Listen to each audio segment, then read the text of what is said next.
A mensagem de hoje não é minha propriamente, mas nós mudamos algumas coisinhas aí conforme ao nosso estilo, mas a mensagem foi feita, por um pastor conhecido meu, um amigo meu, pastor Simei, que atualmente está em Sorocaba, e eu até conversei com ele, sobre a possibilidade de pregar, se não tinha nenhum problema, principalmente por fazer algumas alterações, quando a gente prega a mensagem de outro pregador, sempre tem algo que a gente acaba trazendo para a nossa realidade ou o nosso estilo de pregar.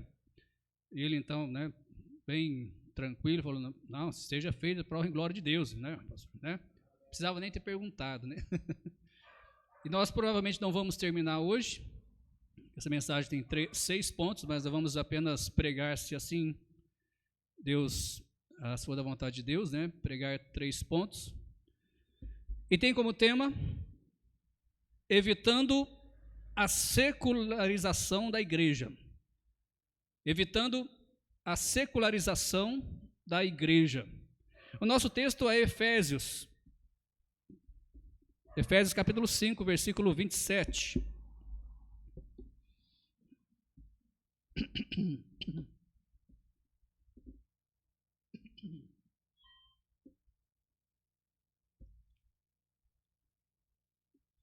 Os que forem encontrando podem se colocar de pé.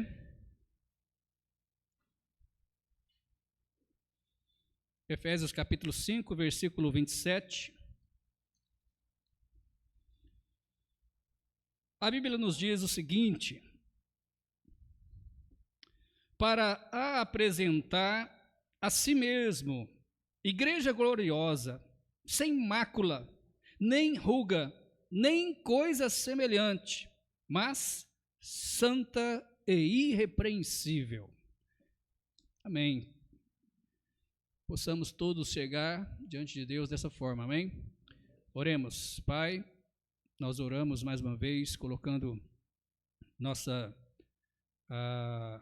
tudo que nós somos, tudo que eu sou, diante do teu altar, a serviço do Espírito Santo, para colocar as palavras certas na minha boca, e que a mensagem possa realmente ter o seu curso, chegando aos corações e convencendo, animando, exortando, da forma realmente que o Senhor preferir, pois sabemos que é o Senhor que faz a obra, é o Senhor que toca, é o Senhor que move os corações, convence, é o Senhor quem salva, e é o Senhor quem edifica os salvos também. Por isso, sabemos que a mensagem é totalmente do Senhor. Obrigado também pela vida do pastor Simei, e abençoe ele também, o novo ministério. Nós colocamos eles também nas suas mãos, em nome do Senhor Jesus. Amém?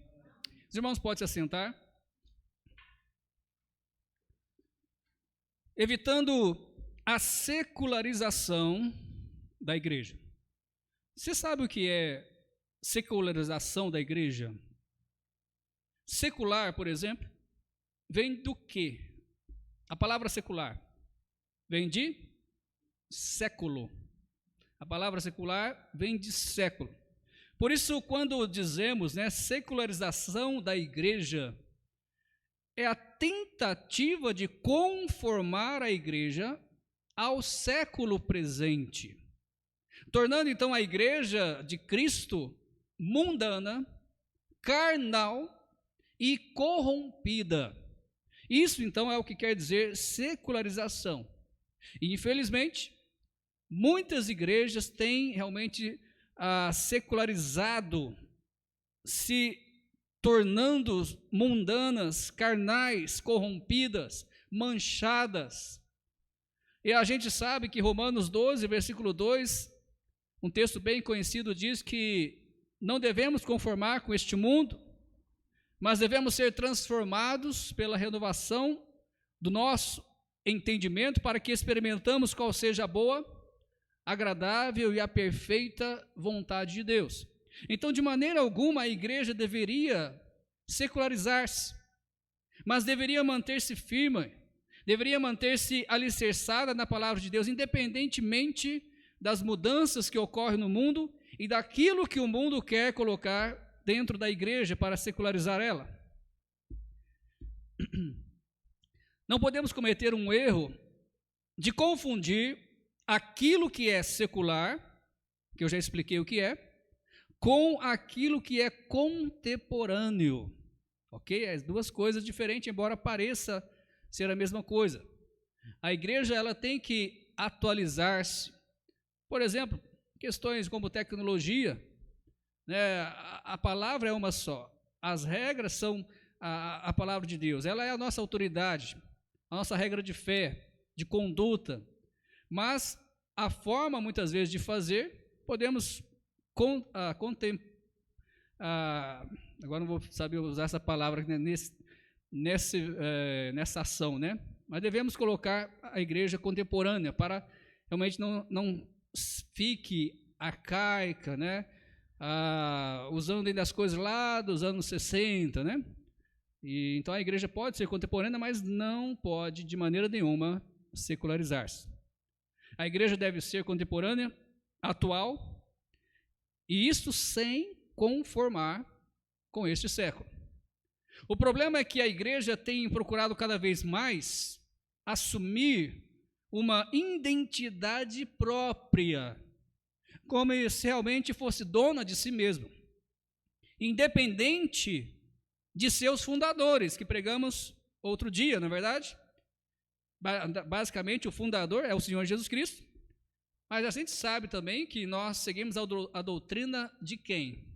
Dos apóstolos, né? Então, podemos colocar aí o Senhor Jesus e os apóstolos, ou seja, aquilo que eles aprenderam com Jesus e passaram para a igreja. Infelizmente, a igreja hoje, como eu já disse, tem tentado assumir uma identidade própria, tentado realmente ser independente de Jesus Cristo. E como pregamos outro dia, igrejas assim não devem nem ser chamadas de igreja. Talvez um clube, né? Um clube de alguma coisa, menos igreja. No século XIX, nós estamos em qual século? 21, né? No século XIX, Charles Spurgeon, né, o chamado príncipe dos pregadores, interessante que ele já advertia no século XIX a igreja quanto ao afastamento da pureza do evangelho. Pois ao invés de proclamar com ousadia as verdades das Escrituras, a igreja ou os crentes estavam tornando as Escrituras mais aceitáveis para que não ofendesse. Eu já falei algo parecido com isso uma outra vez, com respeito ao Evangelho, né? A gente sabe que o Evangelho é um Evangelho de salvação, mas ao mesmo tempo é um Evangelho de condenação. E a gente muitas vezes quer pegar o Evangelho, colocar ele dentro de um presente muito bonito, bem florido, né? E quer oferecer aquele presente, né? Como se não houvesse a condenação, houvesse só o que Jesus fez na cruz, houvesse só ali o amor de Deus. E a gente sabe que o evangelho pregado da forma que ele é, sim, ele pode convencer, ele pode salvar, mas ele pode também ofender. Garanto que você já deve ter pregado o evangelho para alguém e a pessoa ficou ofendida. Principalmente quando você fala que você é salvo, né?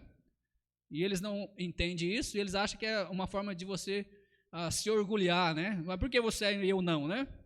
Então, tem várias formas realmente que o evangelho ofende, principalmente quando a gente fala, se você não aceitar Jesus como Salvador, você vai para o inferno. As pessoas ofendem, como é que você pode falar isso para mim, né? Então, na época de Charles Spurgeon, a igreja já estava querendo, né, moldar aí as Escrituras, as verdades, as Escrituras, para tornar elas mais aceitáveis para as pessoas, para não ofender. Qual foi o resultado disso? A influência do cristianismo, como hoje, né, naquele século, foi seriamente enfraquecida. Perderam o poder de Deus. Não tinham mais influência nas pessoas, porque entregaram o evangelho fraco, o evangelho pela metade. E isso a gente provavelmente está colhendo os frutos até hoje, desse problema aí da igreja do século XIX. Hoje não é diferente, os mesmos problemas do século XIX aí estão, só que com maior força. As evidências dessa secularização da igreja estão bem à vista. Por exemplo, hoje os números falam mais alto do que a pregação da palavra. Então, em algumas igrejas, você não pode pregar alguns determinados assuntos, porque você ofende. Você não expulsa, mas espanta, obrigado? Espanta, né, as pessoas, espanta os fiéis. Não, os fiéis, sabe? Não entendeu, né? Espanta. Interessante que na época de Jesus não tinha nenhum problema com isso, né? Ele pregava o que tinha que pregar, a palavra de Deus, ele mesmo falou, eu vim para pregar a palavra do meu Pai, fazer a vontade do meu Pai. E aí, algumas pessoas falavam, dura esse discurso. Quem pode aguentar isso? Eu vou embora. E aí ia, né? E você não vê Jesus lá, não, volta, eu vou mudar aqui a minha pregação, volta. Não, você vê Jesus falando para os apóstolos, para os discípulos que ele tinha escolhido, olha, vocês também não querem ir? Se o pastor falar isso hoje, irmãos, alguns saem, né? Se o pastor falar, olha, a porta da frente como é que fala mesmo? Serventia da casa, né?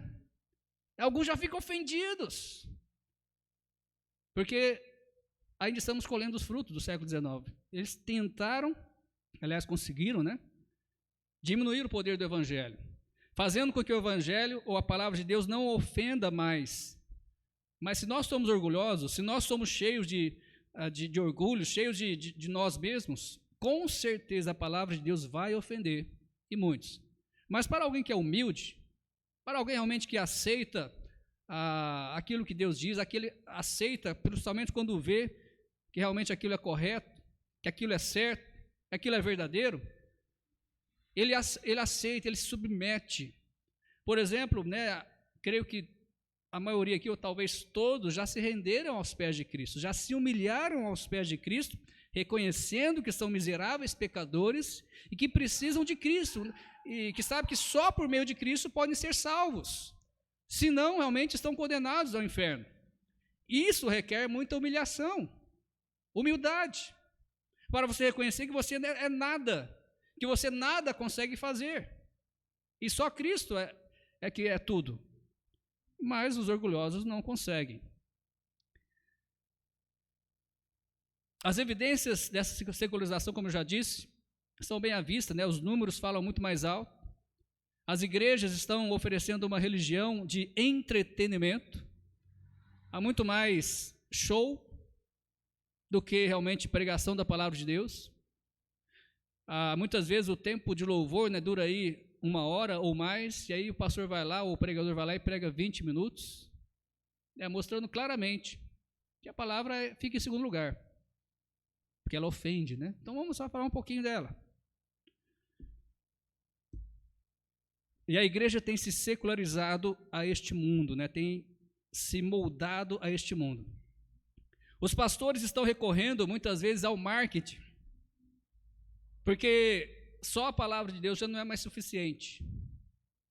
Só o que existe na Bíblia não é mais suficiente. Precisa ter técnicas de marketing para tentar atrair as pessoas. E aqui diz, né, atrair para Cristo, né? Talvez o objetivo é esse, mas a maioria dessas igrejas atrai as pessoas para si mesmo, né? Até falando mais claramente, algumas igrejas são reconhecidas pelo nome, né, do fundador, e não pelo nome de Cristo, né? Você deve saber de alguma igreja assim, né? Estamos perdendo, irmãos, a nossa identidade de igreja de Jesus Cristo. Eu falo agora universalmente falando, né? A igreja está perdendo a sua identidade de igreja de Jesus Cristo, pois estamos trazendo as coisas do mundo para dentro da igreja. E muitas vezes eu até quero acreditar que é sem perceber.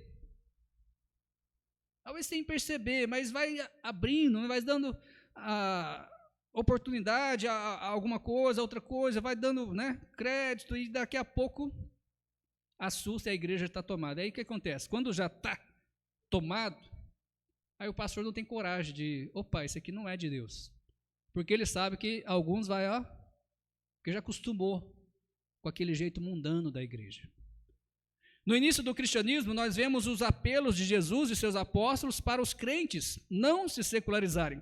Olha lá em Romanos 12, 2, como nós já vimos, não sedes conformado com este mundo. Tiago 4, versículo 4 diz, a amizade do mundo é inimizade contra Deus. 1 João 2, versículo 15, não ameis o mundo, nem o que no mundo há. João 18, 36, o meu reino, Jesus falando aqui, né? O meu reino não é deste mundo, ou seja, a igreja não tem nada a ver com este mundo. Em João 14, 30, o próprio Jesus dizendo mais uma vez, e se aproxima o príncipe deste mundo, e nada tem em mim.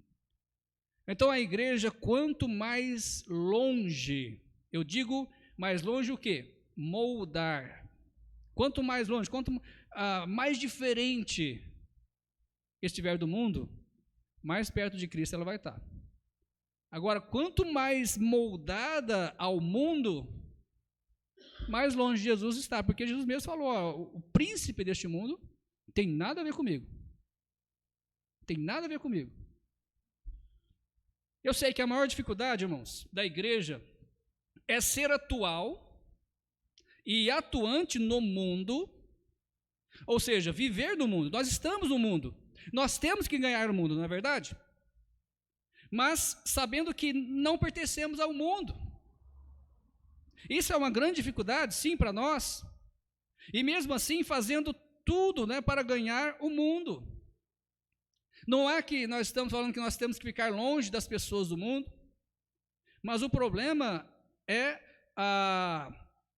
o jeito que esse mundo prega, o jeito que o mundo vai indo, né, hoje em dia. A igreja não pode se adequar, não pode concordar, não pode se moldar, e principalmente, não pode trazer este mundo para dentro da igreja. Eu poderia dar exemplo, mas a mensagem hoje é outra, né? Então é de suma importância que a igreja de Cristo seja contemporânea, não se secularizando, não tomando a forma do mundo, mas continuando firmada na santa palavra de Deus. Você concorda com isso? Mas a pergunta é, como a igreja pode fazer isso?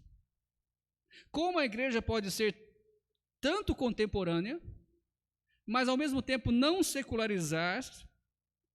E, né, como que a igreja pode fazer isso? Nós vamos ver aí que se a igreja desenvolver algumas características, das quais a primeira é ter um profeta de Deus.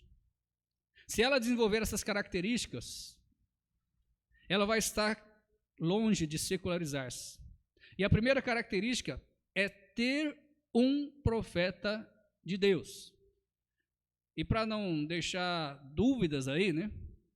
Porque essa questão de profeta hoje em dia tem muita falsidade, né? Muita gente se chamando de profeta, apenas porque está trazendo diz eles, né? Profecias extra-bíblica, que não está na palavra de Deus, e não é esse profeta que eu estou dizendo. O profeta, conforme diz aí Provérbios 29, 18, não havendo profecia, o povo perece. Porém, o que guarda a lei, que é a lei? A lei hoje é a palavra de Deus. Então vamos entender esse versículo melhor. Não havendo profecia, do quê? Da lei. Porém, o que guarda a lei, esse é bem-aventurado. Então vamos entender melhor isso aí. Os antigos profetas de Deus, o que eles faziam? Eu digo os antigos mesmos, não estou falando os atuais, não. Os antigos profetas, e a Bíblia diz que o último profeta foi quem? João Batista. Então qualquer um que se intitula profeta depois de João Batista está mentindo, porque a Bíblia falou que o último foi João Batista. Então eu prefiro acreditar no que Deus diz e não no que você diz. Então os antigos profetas de Deus transmitiam fielmente a palavra do Senhor, e eles diziam basicamente uma frase comum, né, de todos os profetas. Eles diziam, assim diz a palavra do Senhor, ou assim diz o Senhor.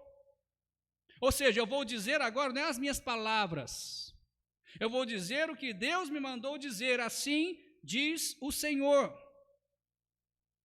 Então o profeta precisa ser o quê? Um comunicador da vontade divina, ou seja, aquilo que Deus quer transmitir ao povo. E o que Deus quer transmitir ao povo, ou a vontade de Deus, aonde Deus deixou declarar essa vontade? Na Bíblia. Lembra que outro dia eu citei o texto de 1 Coríntios? Agora, deixa eu ver se eu acho aqui. Fala do amor, né? É melhor ler do que só citar, né?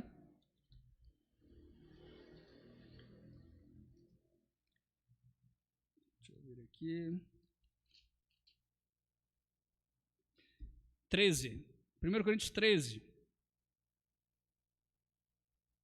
Olha, isso aqui não estava na mensagem, mas só para ficar mais claro. Versículo 11. 1 Coríntios 13, versículo 11 nos diz: quando eu era menino, falava como menino, sentia como menino, pensava como menino, mas logo que cheguei a ser homem, acabei com as coisas de menino. Porque agora, preste atenção do que Paulo está falando aqui. Porque agora vemos por espelho em enigma, mas então veremos face a face. Agora conhecemos em parte. O que eles conheciam em parte, irmãos? Que ainda não tinha sido completa. A Bíblia. Porque agora conhecemos em parte. Mas então conhecerei como também sou conhecido. Agora, pois, permanece a fé, a esperança e o amor. Esses três, mas o maior destes é o amor. Então, o contexto aqui está falando da igreja. E a palavra de Deus ainda naquela época estava ainda sendo transmitida, ainda sendo escrita. Por isso que ele diz aqui, que conheci em parte. A questão que aquelas profecias que existiam naquela época, que também existiu, precisava existir porque ainda a igreja era criança, era menina, ainda estava começando, Por isso que ele diz aqui, logo que cheguei a ser homem, acabei com as coisas de menino.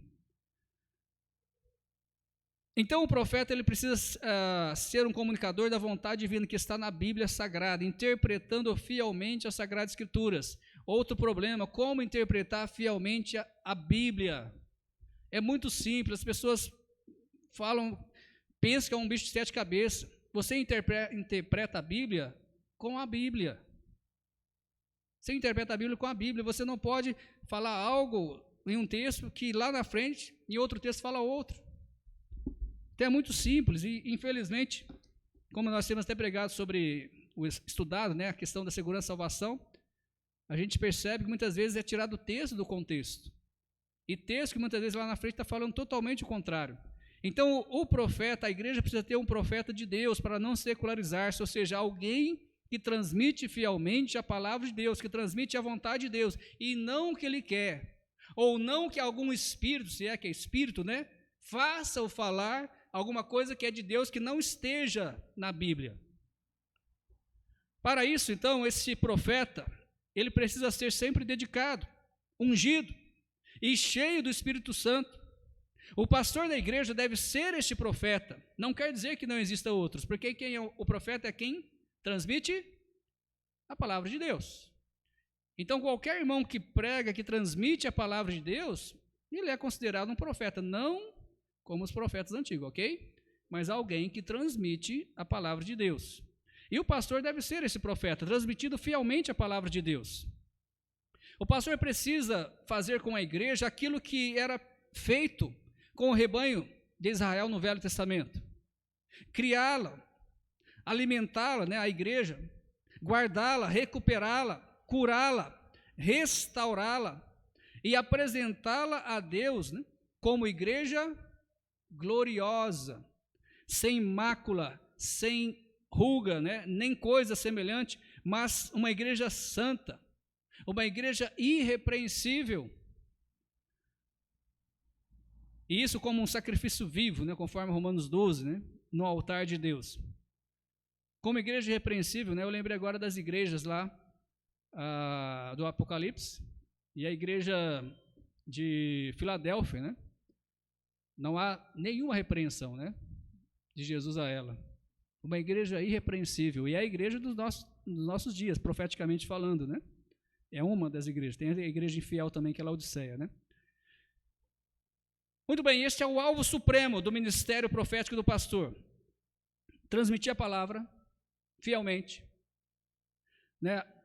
Através da palavra, criar, alimentar, guardar, recuperar, curar e restaurar a igreja. E nada justificará diante de Deus se nós falharmos, se nós como pastores falharmos. A Bíblia fala, se nós tirarmos, né, um tio, qualquer coisinha, ou acrescentarmos algo que não está lá, somos réu de juízo. Vamos responder a isso. Segundo lugar, ou a segunda característica que uma igreja precisa desenvolver para não secularizar, ela precisa da mensagem da palavra. Olha o que diz Hebreus 4, versículo 12. Porque a palavra de Deus é viva. O que mais? Eficaz e mais penetrante do que espada de dois gumes, e penetra até a divisão da alma e do espírito e das juntas e medulas, e é apta para discernir os pensamentos e intenções do coração. Se não houver um profeta de Deus, ou seja, alguém que transmita fielmente a palavra de Deus, não pode haver mensagem da palavra de Deus. Se tem uma igreja que não tem alguém que transmite fielmente a palavra de Deus, nesta igreja não pode haver a mensagem da palavra de Deus. Essa igreja está já começando, ou talvez já secularizou, já tomou aí o molde do mundo. Se a igreja tem o profeta de Deus, consequentemente terá a mensagem da palavra de Deus. Né? Uma coisa puxa a outra, não é verdade? A mensagem da igreja não se seculariza, fundamentada na Bíblia, mas é uma mensagem cristocêntrica, porque a mensagem central da Bíblia é a salvação em Jesus Cristo. E se nós fugirmos disso, e se nós colocamos ênfase em outras coisas, outros assuntos, e muitas vezes assuntos que nem são bíblicos, nós estamos secularizando a igreja. Lembra, eu preguei outro dia, né, as igrejas estão se colocando como, né, estão sendo moldadas ao gosto do freguês. E muitas vezes as doutrinas, as pregações, os ensinamentos são totalmente antibíblicos, ou seja, inventam coisas e cada dia tem coisa mais nova aparecendo, só para chamar as pessoas, né? Shows, milagres, né? Muitas vezes, não estou dizendo que Deus não faça milagre, mas milagres assim para chamar atenção, né? E tirando, o que isso faz? Tirar a atenção da mensagem mais importante que a Bíblia tem, a mensagem de salvação. As pessoas muitas vezes vão na igreja por causa de curas, por causa de bens materiais, achando que a sua empresa vai melhorar, achando que vai sair das dívidas, e aí o diabo vai lá, põe o dedinho e realmente acaba fazendo essas coisas, a pessoa volta para sua casa, sem Cristo, sem a salvação, mas cheio da bunfunfa, morre e vai para o inferno, passa toda a eternidade lá. E aí quem sai rindo por trás? O diabo, porque a mensagem principal da Bíblia não foi pregada, que é o evangelho da salvação. E a igreja seculariza, né? A mensagem central da Bíblia é a salvação em Cristo Jesus. Jesus é a palavra viva que desceu do céu, conforme diz lá em João 1, né? O verbo ou a palavra, né? Ele estava com Deus e nada do que foi feito sem ele, né? Ele estava com Deus e todas as coisas foram feitas por meio dele. E ele veio, né? Os seus não receberam, mas a todos quantos receberam, deu-lhes o poder de serem feitos filhos de Deus, ou seja, serem salvos. 2 Timóteo, capítulo 4, versículo 3 e 4, nos diz: porque virá tempo em que não suportarão a sã doutrina, mas tendo comichão é coceira, viu? Tendo comichão nos ouvidos, amontoarão para si doutores, conforme as suas próprias concupiscências, e desviarão os ouvidos do quê? Da verdade. Voltando aonde? As fábulas, aquilo que não é real, aquilo que engana, aquilo que tira a atenção do que é importante. Eu grifei aí para ficar bem claro, né, irmãos? Nós estamos chegando, né, não estamos chegando, né? Talvez a época em que nós estamos vivendo é a época que mais esse versículo é real. Porque nunca houve uma época na história, um tempo como hoje, em que não suportam a sã doutrina, não suportam a Bíblia, não suportam a pregação da palavra de Deus. A prova disso eu já falei. Muitas vezes os cultos, o menor tempo é o da palavra. Mas louvores, né, cantar, outras coisas, teatro, né, dança e tudo mais, é o que toma conta dos cultos. Mas a palavra fica lá no cantinho, finalzinho, um tempinho. E aí se o pastor passar do tempo? E aí se o pastor passar do tempo? Né, fica nervoso, não, mas passou do tempo. É o tempo que nós estamos vivendo hoje. Não suportam. E o pior é que amontoam para si doutores, pessoas que basicamente estudam para pregar heresia, né? Interessante, né? Estudam para pregar contra a Bíblia, usando a Bíblia. Não é assim que o diabo faz? Não é assim que ele fez lá no Jardim do Éden, com Eva? Usou a própria palavra de Deus para enganar ela? E amontoam doutores, e pregam conforme as suas consciências, os seus desejos carnais, né? E, consequentemente, desviam da verdade. Ou seja, quando desvia da verdade, o que sai da boca dessas pessoas? Mentira. Né? Quanto mais a igreja ouve e fala de Jesus Cristo e da sua palavra, menos secularizada essa igreja será. Mas é claro, irmãos, que isso só é possível quando feito não pelo poder da carne, mas pelo poder do Espírito Santo, como diz Paulo em 1 Coríntios capítulo 2, versículo 4 e versículo 5, ele diz o seguinte: a minha palavra, a minha pregação não consistiram em palavras persuasivas de sabedoria humana, mas em demonstração de espírito e de poder, para que a vossa fé não se apoiasse em sabedoria dos homens, mas no poder de Deus. Então Paulo realmente foi usado por Deus. E a questão que ele coloca aqui é que ele não usou técnicas, e olha que ele sabia técnicas. Ele não usou técnicas persuasivas, mas ele apenas transmitiu a palavra de Deus como ela é, como aconteceu na sua vida, né? O seu próprio testemunho de vida e os ensinamentos do Senhor Jesus Cristo. Mas nós temos ainda a terceira característica que uma igreja precisa desenvolver para não secularizar, não tomar a forma ou conformar com este mundo. A igreja precisa da comunhão. Atos 2, 44.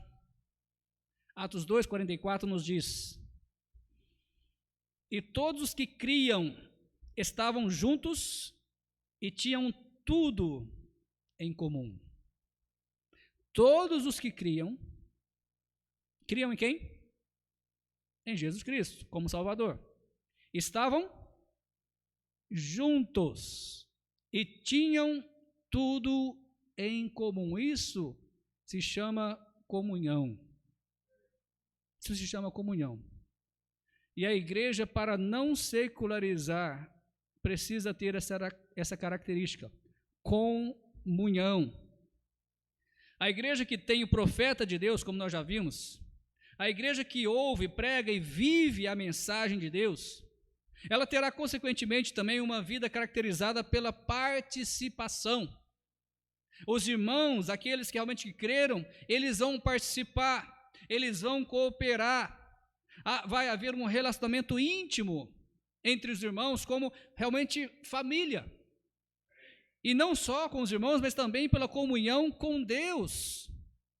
Vai haver um relacionamento íntimo com os irmãos e com Deus, pois todos estarão sob a influência do poder da perfeita e única palavra de Deus.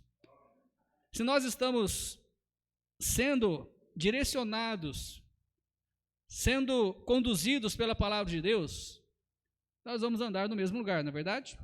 Nós vamos estar no mesmo lugar. Nós vamos trabalhar da mesma forma. Nós vemos isso claramente na igreja primitiva de Jerusalém, descrito em Atos capítulo 2, como nós vimos aí nesse versículo que eu li, né? Eles estavam juntos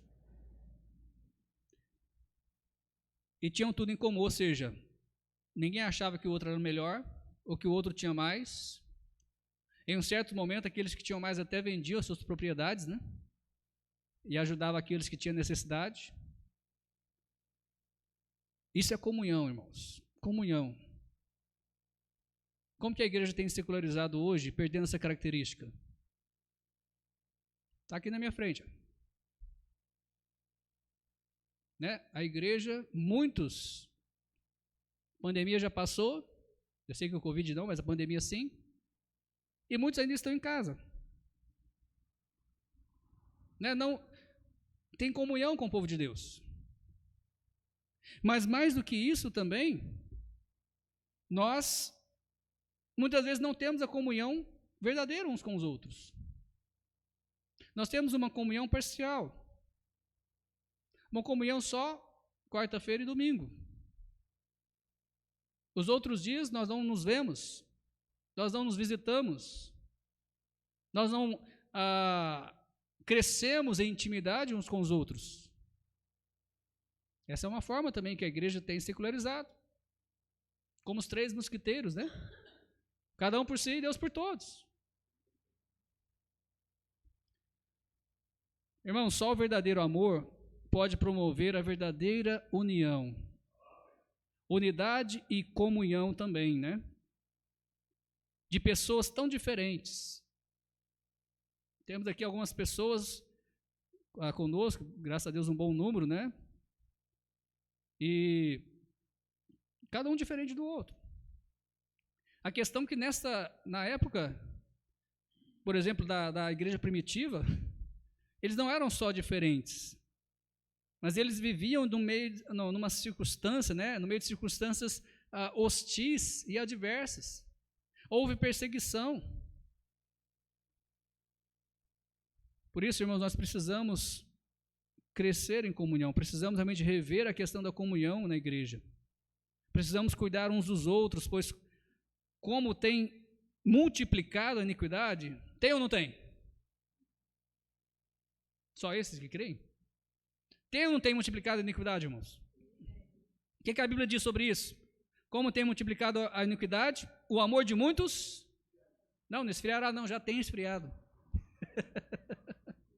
A Bíblia diz que esfriará, mas isso há quanto tempo que já foi isso?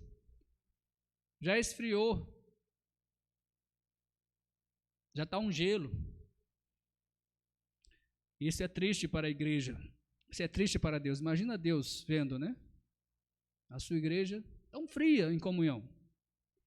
O amor tão frio uns para com os outros. Portanto, se o amor sincero e verdadeiro, sem o amor sincero e verdadeiro, não poderemos experimentar a verdadeira comunhão em nossas igrejas. O problema é pesado isso. Se não existe comunhão, não existe amor. Apenas amamos de palavras. Apenas dizemos. Só para cauterizar a consciência, né? Te amo, irmão. Mas na hora que precisa, durante a semana, nem pensa. Aí quarta-feira veio novamente. Aí domingo veio novamente. O resto da semana nem pensa, nem sabe que existe. Mas a gente fala que ama. Que comunhão estranha é essa, né? Esta é uma das mais importantes características da igreja, que não se secularizou. Comunhão. Não estou dizendo que ela é mais importante do que o profeta, né? A igreja tem que ter um profeta de Deus, alguém que transmite a palavra fielmente. Tem que ter também a mensagem da palavra, a mensagem tem que ser realmente baseada, fundamentada na palavra de Deus. Mas se não houver comunhão, se não houver realmente uma comunhão verdadeira, né, aí a gente quase acha que os desigrejados, você sabe, né, quem é esse povo, né? A gente quase acha que eles estão com a razão, porque é o que eles fazem. Não há comunhão alguma. Né, eu sou da igreja, mas eu sirvo Deus em casa. Eu sou da igreja, mas eu não preciso ir aos cultos. 1 João 1, versículo 7 nos diz: se andarmos na luz, como Ele, ou seja, o Senhor Jesus, né, na luz está, temos comunhão uns com os outros. E o sangue de Jesus Cristo, o seu Filho, nos purifica de todo pecado. E se nós lermos esse versículo ao contrário? Se não temos comunhão uns com os outros, onde nós estamos andando? É triste, não é verdade? Concluindo, hoje tem muitas igrejas sem essas 3 características. Não tem um profeta de Deus, ou seja, não tem alguém ali com a responsabilidade, a missão de transmitir a palavra de Deus, a Bíblia Sagrada, e não palavras extras ou profecias extras bíblicas.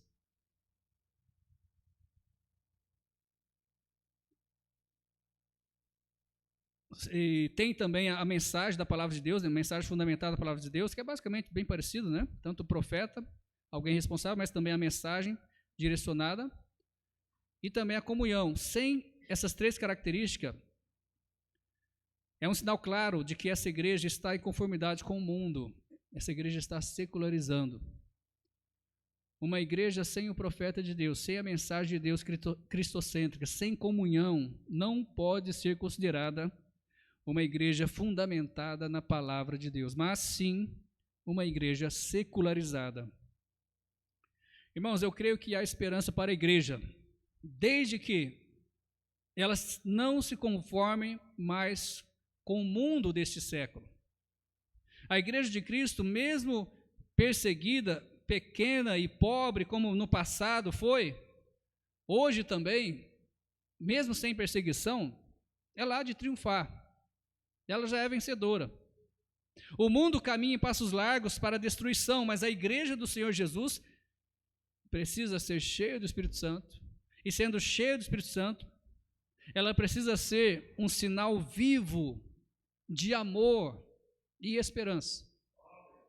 Se o mundo não vê essas características em nós, do que serve a igreja? Se o mundo não vê que ali realmente há pessoas interessadas em transmitir a palavra de Deus, se o mundo não vê que ali há realmente uma mensagem centrada, uma mensagem baseada na Bíblia, e não só apenas a dizeres humanos, mensagens jogadas, né, ao ar, que não vêm da Bíblia, se o mundo não vê que ali naquela igreja há realmente um amor verdadeiro, uma comunhão verdadeira, todos se amam, todos se preocupam com o outro, o que eles vão querer ficar aqui dentro? O que eles vão querer? Por que eles vão querer entrar numa igreja? Se não há nenhuma diferença de onde eles estão. Que possamos realmente, irmãos, voltar às origens. Reconhecer nossos erros, nossas falhas. E fazer alguma coisa a respeito. Fazer alguma coisa a respeito. Amém? Oremos.